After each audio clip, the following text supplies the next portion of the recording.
우리 지역의 이슈 콕 짚어봅니다. 헬로 이슈 토크. 네, 지역의 이슈를 속 시원히 풀어보는 헬로 이슈 토크 시간입니다. 부천 국제 판타스틱 영화제가 올해로 23도를 맞았습니다. 그동안 쌓아온 내공에도 불구하고 부천 영화제에 대한 경쟁력과 자성력에 대해서는 조금 아쉬운 목소리가 이어지고 있는데요. 조직위는 신철새 집행위원장을 선출해 재정비에 나섰습니다. 자, 올해 23회를 맞는 부천 영화제 한 단계 나아가려면 어떤 방안이 필요한지 두 분의 패널 모시고 얘기 나눠보도록 하겠습니다. 자, 먼저 부천영화제 신철 집행위원장이 나오셨습니다. 안녕하세요. 네, 안녕하세요. 네, 다음은 부천시 재정문화위원장님이신 김병정 위원장님 나오셨습니다. 네, 안녕하십니까. 네, 반갑습니다.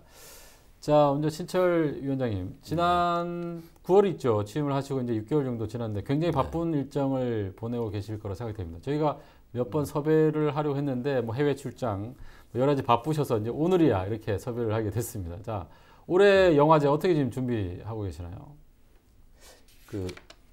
시와 뭐 영화제 식구들이 합심해서 네. 열심히 준비를 하고 있습니다. 한 단계 도약을 좀 시켜보자라고 지금 생각하고 네. 열심히 준비하고 있습니다. 네. 그 영화제가 예년보다는 조금 앞당겨졌다고 얘기를 들었어요. 한 일주일 정도. 어떤 이유 때문이죠? 네, 그 중간에 있던 어떤 영화제 하나가 다른 데로 자리를 옮겼습니다. 그 여성 영화제? 예, 여성 영화제였습니다. 그리고 그래서 내부 의견이 굉장히 뜨겁거든요. 그 7월 중순이. 그래서 그 옮겨보면 어떨까 하는 것 때문에 이제 옮기기로 결정을 했었는데 그 와중에 이제 다른 영화제하고 겹치는 바람에 좀 무리가 좀 있었습니다. 그런데 결과적으로는 양측이 굉장히 좋은 결론으로 잘 무마가 되고 해결이 됐습니다. 네. 그 정확한 영화제 기간이 지금 나왔나요? 나왔습니다. 네, 좀 말씀을 좀 해주시죠. 네, 6월 27일부터 7월 10일. 네, 6월 27일부터 10일간 영화제 기간이 잡혔습니다. 네, 작년에도 굉장히 더웠던 걸로 기억이 나는데 올해는 그래도 조금 선선한 때 영화제를 하는가 하는 생각이 드는데요. 네. 우리 또 위원장님께서는 뭐 잘 아시겠지만 아주 굉장히 유명한 영화 제작자로도 많이 알려주셨고요. 외부에 계실 때 부천 영화제를 이렇게 본 거랑 이제 직접 내부에 와서 이제 그 영화제를 준비하는 건 좀 다를 것 같은데 부천 영화제의 어떤 특징 같은 거 있으면 좀 얘기를 해주시죠. 아마 구글 서치를 해보시면 아시겠지만 네. 그 부천 판타스틱 영화제가 그래도 꽤 나름대로 인지도를 가지고 있습니다. 국제적인 인지도를 가지고 있습니다. 네. 저도 서치를 해보고 연구를 해보면서 조금 이게 요 가능성이 있겠구나라는 생각을 좀 했었습니다. 국제적으로 그렇고 국내적으로도 는 뭐 좀 알려져 있긴 하지만 국제적으로 그런 정도 인지도를 가지고 있는지는 저도 몰랐었는데 아시아 쪽에서 판타스틱 영화제로는 1등입니다. 네, 그래서 하여튼 그 가지고 있는 경쟁력을 조금만 더 발휘를 한다면 아마 대단히 좋은 결과를 낼 수 있지 않을까. 그런데 한 가지 아쉬운 지점은 부천 영화제가 가지고 있는 포텐셜을 제대로 폭발을 시키지 못하고 있다라는 지점이어서 그 부분은 어떤 뇌관을 건드려야 되는가 그 부분을 집중적으로 고민하고 있습니다. 그 판타스틱이라는 이제 주제를 단 이후부터 이게 좀 경쟁력이 있냐 없냐 뭐 여러 가지 얘기 드는데 위원장께서 어떻게 생각하세요? 워낙에 부천 영화제 출발부터 판타스틱 영화제였습니다. 그래서 부산 영화제가 이제 칸이나 베를린 같은 전반적인 예술 영화의 부분을 다루고 있다면 그런 영화제가 그런 같은 성격을 가진 영화제가 똑같이 경쟁을 하는 것보다는 차별화 전략으로 판타스틱 영화제라는 부분을 선택을 했고요. 장르 영화제라는 부분을 선택을 했습니다. 그건 좋은 선택이라고 생각을 했었어요. 그래서 한 10여 년간, 12년간 출발하고 10여 년간 굉장히 좋은 성과를 냈었습니다. 그래서 굉장히 좋은 차별화 전략으로 시작을 했었는데 12년 전에 뭐 좀 사건이 좀 무리가 되는 사건이 있으면서 그 이후부터 조금씩 이제 좀 그렇죠. 약간 우왕좌왕하는 역사를 겪었고요. 근데 차츰 제자리를 좀 찾아가고 있다고 생각을 하고 있습니다. 결국은 기존 영화제와 어떤 차별화, 틈새 시장을 노리기 위해서 판타스틱을 붙였다. 뭐 이렇게 보면 되는 걸까요? 판타스틱이라는 컨셉으로 시작을 했습니다. 네. 제가 부천 영화제 출발을 출발하기 전에 준비하는 작업을 제가 이장호 감독님하고 같이 했었는데 네. 그런 컨셉을 그때부터 잡았었습니다. 네. 위원장님이 굉장히 좋게 평가를 해 주셨는데 지난 23년, 22년 동안 이제 우리 위원장님께서 쭉 영화제를 지켜보셨을 것 같아요. 냉철한 좀 평가를 좀 해주시죠. 네. 그래서 그러면 우리 그 부천 영화제가 그 동안에 이제 걸어온 길을 간단하게 좀 제가 한 말씀 좀 드리겠습니다. 우리 그 1997년도 그러니까 민선 일기 이혜선 시장님께서 이 판타스틱 영화제를 처음에 시작했는데 최초에는 여러 가지 뭐 잡음도 있고 여러 가지 문제가 있었지만은 이제 그 시작했다는데 의의를 두었던 거고 네. 이제 이기 이제 그 원혜영 이제 시장님께서 본격적으로 문화도시를 주창하면서 이 영화제의 정상화되는 기틀이 마련됐었습니다. 이거 조금 전에 그 신철 집행위원장님께서도 말씀하셨지만은 그 김홍준 그 집행위원장의 이제 물리적인 뭐 사의라든가 이런 것 때문에 한동안 진통을 겪어온 적이 있었습니다. 그러다가 이제 지난 이제 그 김만수 시장 때부터는 이제 영화제 그 조직위원장도 민간 전문가가 해야 되지 않느냐 해가지고 지금 현재도 민간 영화 전문가인 정지연 감독께서 지금 그 조직위원장을 맡고 있듯이 그 날로 지금 발전을 하고 있습니다. 그래서 그 2014년도에는 소비자가 선정한 그 최고 브랜드 대상 시상식에서 네. 영화제 부분 그 문화 콘텐츠 대상을 수상한 바도 있습니다. 또한 그 현재의 장덕천 시장님께서도 조직위원장은 계속적으로 민간인이 전문가가 해야 된다. 해서 그 계속 이제 민간 전문가가 운영하면서 자율권이라든가 권한과 책임 이런 걸 줌으로써 해가 갈수록 더 발전하지 않는가 그렇게 생각을 하고 있습니다. 한마디로 뭐 여전히 부천 영화제는 국내를 대표하는 뭐 영화제다라고 이렇게 말씀을 해주신 것 같은데 그런데 위상이 옛날 같지 않다 뭐 이런 얘기들이 좀 있어요. 부천 하면 역시 문화의 도시인데 여기에 이제 부천 영화제가 굉장히 많은 역할을 한 것으로 생각이 되는데 옛날 같지 않은 위상에 대해서는 어떻게 생각하시나요? 그러니까요, 그 우리가 지금 현재 그 부천시가 전국에서 그 제일 가는 문화 도시로 자부를 하고 있습니다.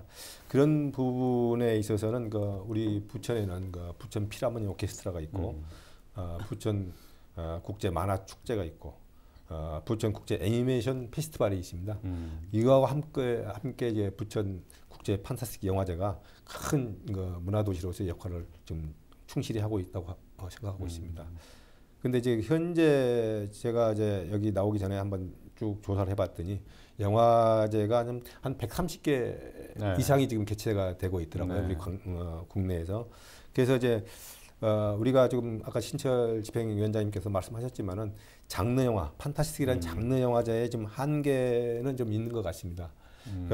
그렇다 하더라도 우리 이제 부산 영화제를 제외하고서는 뭐 출품작이라든가 참가국 관람객 면에서 부산 영화제 뒤에 따라가지 않느냐 그렇게 이제 판단은 하고 있습니다. 그런데 한 가지 조금 이제 지금까지 한 거에 비해서 좀 걱정스러운 부분은 이웃하고 있는 인천에서 영화제를 개최한다는 소식이 좀 들리고 있더라고요. 그래서 그런 부분이 이웃 동네에 했을 경우에 미칠 파장이라든가 그런 것을 좀 대비해서 보다 더 열심히 해야 되는 부분이 있지 않을까 그렇게 생각하고 있습니다. 위상이 옛날 같지 않다라는 말을 좀 반박을 하신 것 같은데 우리 집행위원장께서는 뭐 이런 부분에 대해서 공감을 못하시나요? 어떠세요? 네, 전반적으로 본다면 국제적인 그 문화 지형의 변화에 따른 변화기도 합니다. 그게 중국의 부상이 굉장히 컸거든요. 그래서 부천 영화제가 시작할 때는 부산 영화제가 시작할 때도 그렇고 이제 부천 영화제가 그 다음에 시작을 했는데 그때는 중국이 닫혀 있었습니다. 닫혀 있어서 중국으로 가는 통로의 역할, 문화적인 통로의 역할을 한국이 했었거든요. 중국 영화를 보려면 한국에 와서 봤었어야 돼요. 부산에서 봤어야 되고 부천에서 봤었어요. 한국에 와서 봤었어야 되는데 중국이 좀 길을 열기 시작하면서 한국의 부산 영화제도 위상이 지금 많이 낮아지는 것이 아니냐라는 그런 생각을 좀 가지고 있고 그래서 이제 중국의 영향이 이제 상당히 크고 그리고 그 다음에는 테크놀로지의 영향입니다. 네. 테크놀로지라는 것이 예전에는 영화제에 가서만 볼 수밖에 없는 영화들이 이제 스트리밍 서비스로 이제 다 그렇죠. 모바일 폰으로 다 볼 수 있는 그런 그 커뮤니케이션 미디어의 혁명적인 변화 때문에 영화제가 지금의 형태, 과거의 형태를 컨벤셔널한 형태를 그대로 유지해 가지고는 아마 계속 그 하향세를 면치 못하지 않는가. 아마 좀 다른 방식의 방향들이 설정이 돼야 될 것 같다라는 생각이 들고 있습니다. 네. 그러니까 부천 영화제 자체적인 요소보다는 이제 어떤 산업의 발달 이런 여러 가지 외부 환경에 의해서 위상이 조금 상대적으로 낮아졌다 이런 이제 말씀. 내적, 외적 요소가 다 있는 것 같습니다. 외적으로 전반적으로 한국의 영화제 예전에 부산 영화제가 뭐 아시아 영화를 보려면 부산을 가야 그렇죠, 된다 네. 그랬거든요. 근데 지금 안 그렇습니다. 그래서 그런 이제 저희의 한반도의 그 저희의 문화적인 그 위상을 어떻게 중국이 오픈하고 있는 지금 이 시대에서 어떻게 다시 정립을 해나가야 되는 거는 같이 고민을 해야 될 지점이라고 생각합니다. 그래요. 네. 어떻든 이런 그 부천 영화제뿐만 아니라 우리 국내 많은 영화제들이 이제 위기 아닌 위기를 겪고 있는데 그럼에도 불구하고 이제 우리 주민들, 관광객들, 뭐 많은 참가자들이 부천 영화에 대한 기대감을 높이고 있는 이유 중에 하나가 이제 위원장님이 이제 오시면서 그런 기대감을 많이 높이고 있어요. 그거는 저 혼자는 절대로 할 수 없는 일이고요. 네. 그게 그 영화제라는 것이 이제 관광과 문화와 관광이라는 것이 그 인프라, 그 도시가 가지고 있는 인프라와 여러 가지 문화 역량들이 이제 합쳐져서 이제 생겨나는 것일 텐데 부천이 굉장한 약점을 가지고 있습니다. 그게 그 관광과에서도 문화관광과에서도 굉장히 고민을 하고 계시고 장덕천 시장께서도 굉장히 고민을 하고 계시지만 과연 문화가 어떻게 부천의 삶의 질, 부천 시민들의 삶의 질을 높일 수 있는 길로 기여할 수 있는가에 대해서 생각을 고민을 굉장히 많이 하고 계시고 저희 역시 고민을 많이 하고 있습니다. 과연 어떻게 문화라는 것이 경제적인 영향력을 가질 수 있게 될까라는 지점을 해결을 해야 되는데 거기에 따른 것은 부산하고 전주를 생각해 보시면 부산하고 전주는 아주 자체적인 관광 자원을 가지고 있습니다. 그래서 그런 인프라를 가지고 있어서 거기에 문화라는 걸 더하면서 이제 시너지가 날 수 있도록 성공적으로 만들었는데 부천은 과연 어떤 관광 자원을 앞으로 만들어야 될 것인가 이게 대단히 어려운 지점 중에 하나입니다. 그러니까 부천이 가지고 있는 그 영화제나 어떤 행사가 메인 베뉴, 메인 공간이 아직 없습니다. 그래서 앞으로 3년 후에 이제 문화예술극장이 이제 개관을 하도록 지금 올해 이제 착공을 하는 걸로 알고 있습니다만 여태까지는 컨벤션도 컨벤션이 없었어요. 그러니까 전부 이렇게 흩어져서 여기저기 흩어져서 중심 공간이 없었습니다. 그래서 중심 공간으로 이제 시청 앞에 잔디마당을 잘 활용을 해왔는데 한여름에 그게 약합니다. 거기에 있을 수가 없어서 그래서 그런 지점들을 그러면 이렇게 저희가 부천을 지금 생각을 하면 제 생각엔 이게 위기와 기회의 공간이라고 생각을 합니다. 지금 굉장히 부족한 지점이 있는데 일상적으로 생각했을 땐 부족한 지점이 있는데 이 부족한 지점을 어떻게 다른 기회로 만들어갈 것인가. 이게 이제 아마 아이디어가 상당히 많이 필요한 것으로 생각이 되고요. 근데 아주 긍정적인 신호는 이번에 이제 그 재생 건축으로 아마 부천이 자랑할 만한 공간이 하나 생겼습니다.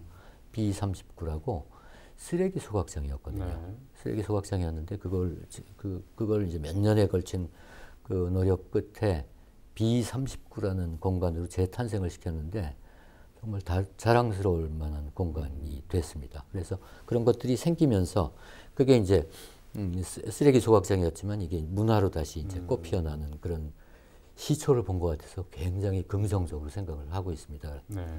부천영화제가 네. 발전하기 위해서 좀 하드웨어적인 부분이 좀 부족하다 이런 말씀을 좀 하신 것 같은데 그런 지점이 좀 안타까운 지점이 좀 있습니다. 이런 부분을 해결하기 위해서는 또 시의 지원이 필요할 것 같아요, 위원장님. 이 부분은 어떻게 좀 해결하실 방법이 없으신지? 네. 금년도에 우리가 부천 국제 판타스틱 영화제 예산을 한번 살펴봤더니 전체적으로 한 48억 한 6천만 원 정도가 소요되고 있습니다. 예년에 비해서 어때요? 뭐 동결됐나요? 예년 수준하고 비슷한 예년 수준이에요? 네, 조금 인상됐다고 보고 있습니다. 근데 이제 거기에 이제 그 비용을 보면은 이제 국비가 한 7억 정도 되고, 그다음에 도비가 한 7억, 그다음에 이제 그 시비가 27억 정도 지금 지원해 갖고 전체적으로 이제 예산에서 지원하는 부분이 한 41억 정도 되고, 자체적으로 이제 그 후원금이라든가 입장 수입을 가지고서 할 수 있는 부분이 한 7억 5천 정도 해서 한 48억 6천만 원 정도의 예산을 가지고서 지금 하고 있는데, 이게 지금 넉넉한 부분은 아니겠지만은 그걸 좀 효율적으로 사용하면 되지 않을까 그렇게 생각하고 있습니다. 네. 뭐 하드웨어적인 부분은 이렇게 뭐 시에서 또 지원을 한다는 이렇게 말씀하셨는데 시의 지원이 문제가 아니고 그 부천이 가지고 있는 그 지정학적인 한계가 있습니다. 이게 지정학적으로 영화제가 좀 성공하기 어려운 그런 지정학인가요? 그게 뭐 서울하고 굉장히 가깝죠. 그 전철 타고 가면 왔다 갔다 하니까 부천에서 머물진 않으려고 그래요. 이게 이제 그 양극화되는 이게 교통이 너무 좋으니까 아니 여기서 일 보고 서울 가서 자주 뭐 하려고 서울에서 놀고 이제 이런 것들이어서 옆에 이제 괴물을 하나 가지고 있잖아요. 그러니까 그걸로 다 이제 흡수가 되는 거죠. 그래서 이제 그런 지점이 너무 가깝기 때문에 생기는 저희가 가지는 약점이 있지만 이거를 어떻게 이제 장점으로 바꿀 것이냐 그런 지점이 이제 연구를 좀 많이 해봐야 될 그런 지점인 것 같습니다. 그러려면 이제 시민들이 호기심을 가질 만한 영화제에서 어떤 프로그램 같은 것도 좀 있어야 되지 않을까라는 생각이 드는데 그런 것들 좀 구상하고 있는 게 있나요? 많이 있습니다. 뭐 예를 들어 몇 가지 얘기를 해주시죠. 지금 뭐 아직 확정적으로 말씀드리긴 어렵지만 제가 이게 이제 22년을 해온 그런 영화제이기 때문에 그 나름대로 가지고 온 질서가 있습니다. 그래서 제가 욕심 같아서는 뭐 한꺼번에 바꾸고 싶기도 하지만 그게 그렇게 되는 일은 아닌 것 같고 그래서 그게 전통을 가지고 있는 그런 것들이 존중이 돼야 될 지점들이 있어서 차츰차츰 이제 단계별로 고쳐나가려고 생각을 하고 있습니다만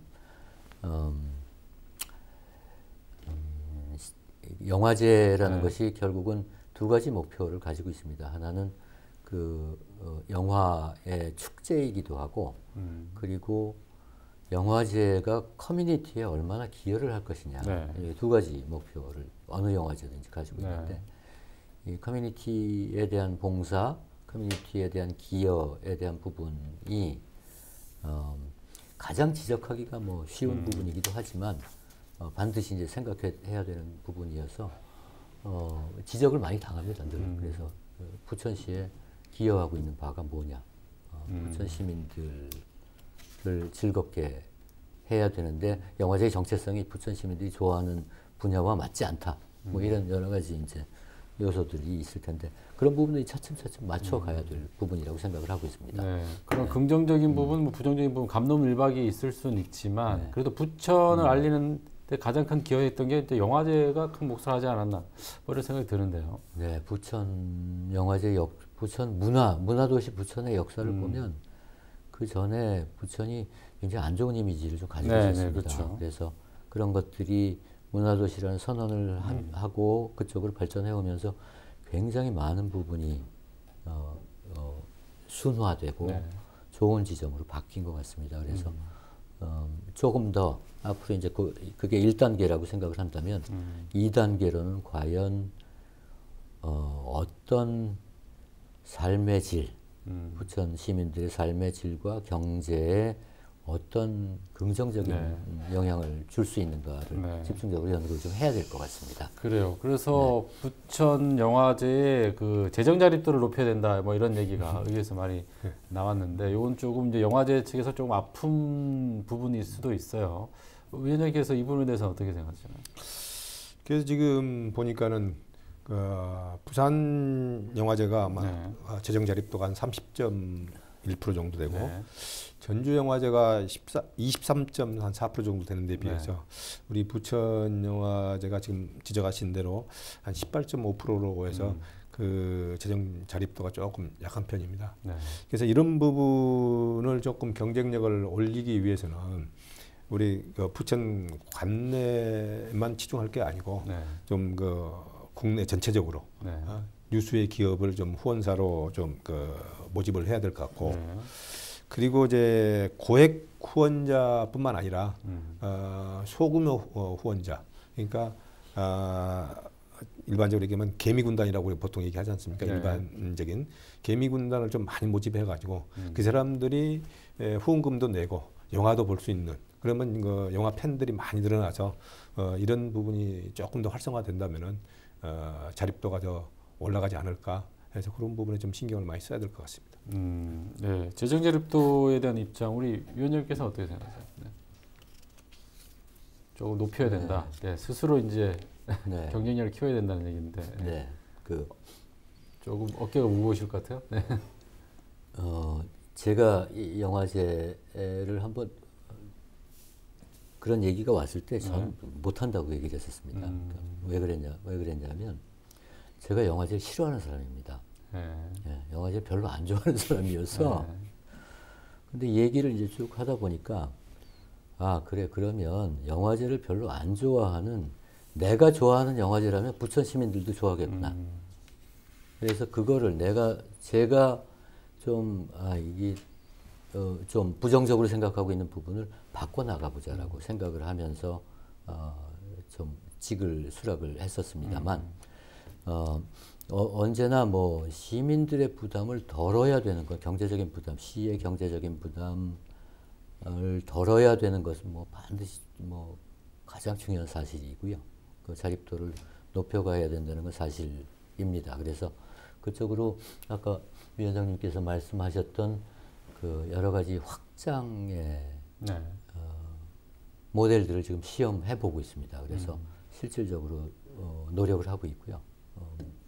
그래서 제가 몇 가지 이제 제안하고 앞으로 해 나가야 되겠다고 생각하는 부분들이 있습니다. 확장 모델들이 있는데, 올해 같은 경우는 제가 9월에 이제 와서 취임하고 와서 보니까 모든 게 결정이 돼 있어요, 이미 다.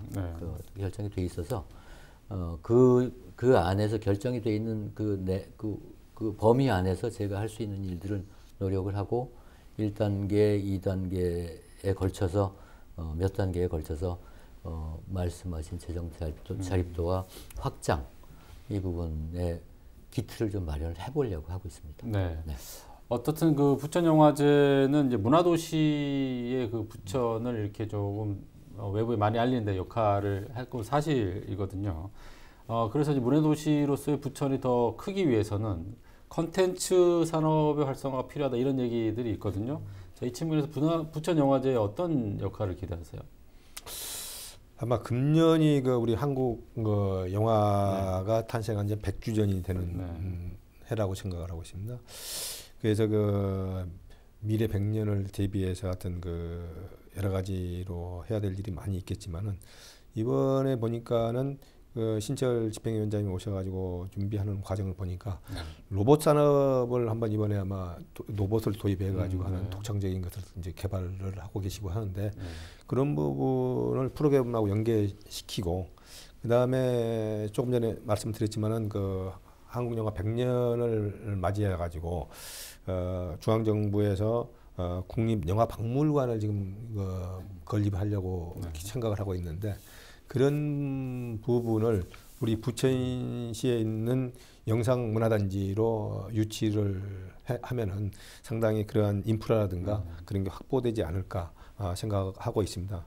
그래서 지금 현재는 이제 우리 그 부천 국제 판타스틱 영화제에 비판 레이드라든가 비판 그 가이 이런 부분이 없어져 갖고 활용을 하지 않고 있지만은 기존에 했던 사람들이 많이 있습니다. 그러면 그런 영화인들을 참여를 좀 적극적으로 좀 활용하고 찾아서 부천 영화제의 발전에 다각적인 노력을 좀 해주셨으면 좋지 않을까 생각하고 있고, 또 한 가지 이제 말씀을 드린다면은 지금 우리 그 부천에는 이제 만화든가 영상 그런 부분이 상당히 발전을 하고 있습니다. 그래서 영화에 있어서는 상당히 그게 필수적인 것 같아요. 그래서 우리 그런 콘텐츠가 있으니까 그걸 좀 접목해 가지고 부천에서 독창적인 하여튼 영화를 하나를 개발해 가지고 그 부천 영화제 시작으로 한번 내놓고 그게 아마 1000만 관객을 동원하는 그런 대작이 된다면은 이 부천 영화제라든가 이 콘텐츠 발전에도 상당히 도움이 되지 않을까 해서 그런 우리가 한번 제작하는 부분도 한번 검토를 해봤으면 좋을 듯. 네. 부천 영화제 뭐 얘기를 하다 보니까 어느덧 뭐 시간이 다 됐어요. 그래서 마지막으로 우리 부천 영화제 도약을 위해서 뭐 짧게 1분씩 한 말씀만 좀 해주시죠, 우리 위원장님부터. 부천의 특색하고 부천에 가지고 있는 장단점하고 영화제의 장단점 그리고 부천이 가지고 있는 문화적인 에셋들의 장단점을 제가 한번 그 파악을 좀 해보니까 영화 같은 경우는 테크놀로지의 산물입니다. 그래서 저는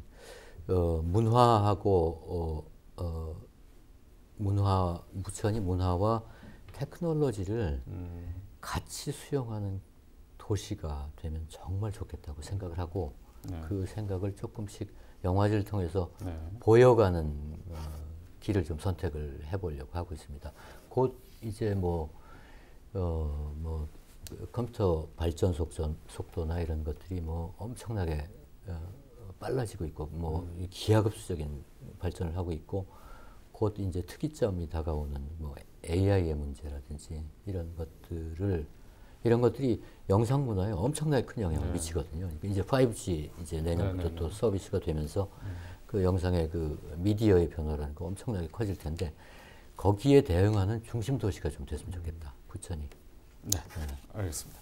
자, 우리 위원장님도 우리 부천 영화제 도약을 위해서 한 말씀 해주시죠. 네, 계속 말씀드렸지만 우리 부천 국제 판타스틱 영화제가 부천을 대표하는 축제라고는 누구나 인정하고 있는 상입니다. 그리고 잠재력도 충분히 있다고 판단하고 있습니다. 그래서 여기 이제 신철 집행위원장님께서 새롭게 부임하셨으니까 조금 더 이제 영화인들하고 여러 가지 그 대인 관계라든가 그걸 활용하셔가지고 조금 더 발전된 영화제가 됐으면 좋겠고, 특히 이제 우리 그 부천의 장점이라고 할 수 있는 부분이 지원은 하는데 간섭을 하지 않는 것을 원칙으로 지금 하고 있습니다. 그래서 그렇게 됨으로써 책임감 갖고 이 영화인들이 부천 영화제를 좀 사랑해주고 발전에 많은 동참을 해줬으면 고맙겠습니다. 네.